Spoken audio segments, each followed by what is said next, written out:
Hey, what's up, YouTubes? It's Catfish and Secretariat, aka Big Red. Back out here at what did we call it last time? The neighborhood common backyard, I guess.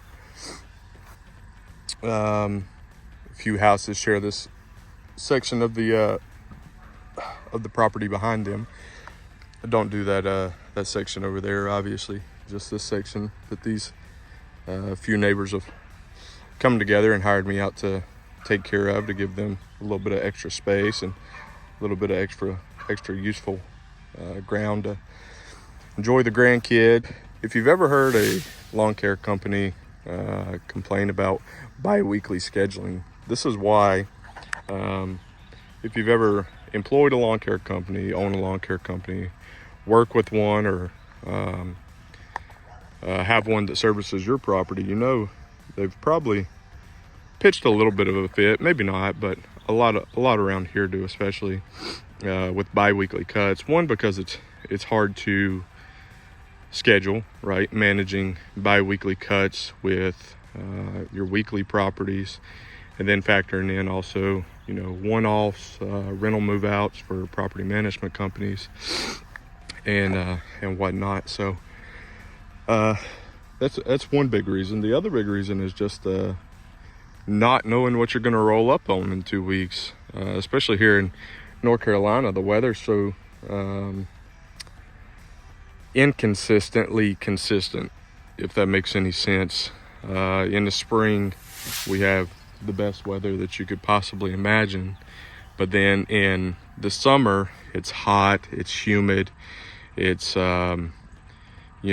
perfect growing season for these warm season grasses like we have back here in this field. That needs to be maintained at a lower height, or you just start to have all kinds of weed issues, which isn't actually that big of an issue here. Yes, they have lots of weeds, but that's not a primary concern in this area specifically.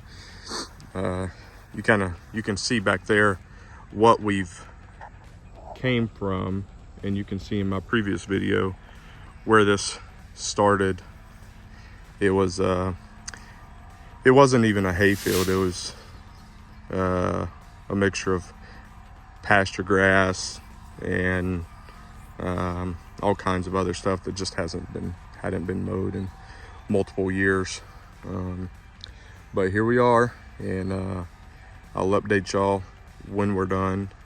This property usually takes anywhere from 45 minutes to an hour. Just depends on how OCD I get with certain sections of it, especially up here next to the fences, and there's a paved walkway back here that you've seen me mowing along in my previous video. Sometimes I like to spend a little bit of extra time there, but and this neighbor back here used to have a putting green back there, so sometimes I like to mow it a little bit shorter than normal, just to kind of give it that same look back. So again, it just depends. The neighbors give me freedom to experiment a little bit back here, and that's why I enjoy coming out here so much and seeing this property transform from not week to week, but bi-weekly to bi-weekly. So thank y'all. I'll be back here in just a second. Thanks. All right, guys. So hour and a half later, because we ended up double cutting, me and Big Red are done.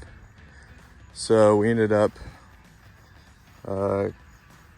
cutting the property at 3.5, which is actually probably pretty ambitious. If I would have had time, probably could have triple cut it for better results.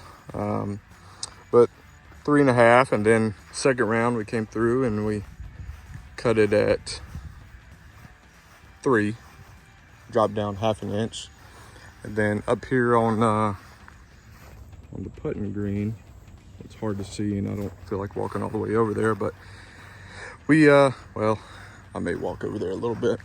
We ended up cutting it at 2.5.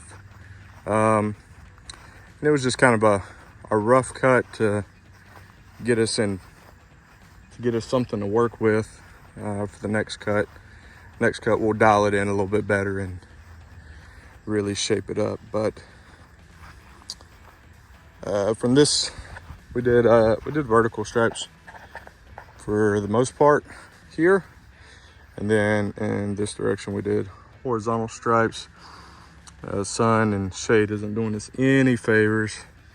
Then we did a circular pattern on the putting green, just to kind of give it a little something. Actually see that I crossed right there. That doesn't make me happy. It's not great appearance, but I think that's where I ran up on a yellow jacket's nest and had to divert really fast. But yeah, if you've watched the previous video, you'll see how far along this property has come. I think I may have a YouTube short on it as well. And me and the property owner were talking when I was about halfway through, and just talking about all the progress that we had made this year and what it would potentially look like if we hadn't started to tackle this property. You see all the overgrowth there. Can't remember what those weeds are called, but they're really they come up really quick in wet environments here in North Carolina. Anywhere that's got moist turf, they're there. They're opportunists for sure. But thanks again for following along. Me and Secretariat over here, we're gonna go to the neighbor's house that just hired us to do their property. So exciting when you can bunch up clients in the same neighborhood. It's cost efficient for you and for them. So all right guys, thanks for following along with Catfish and Big Red, and we'll see you next time. Thanks.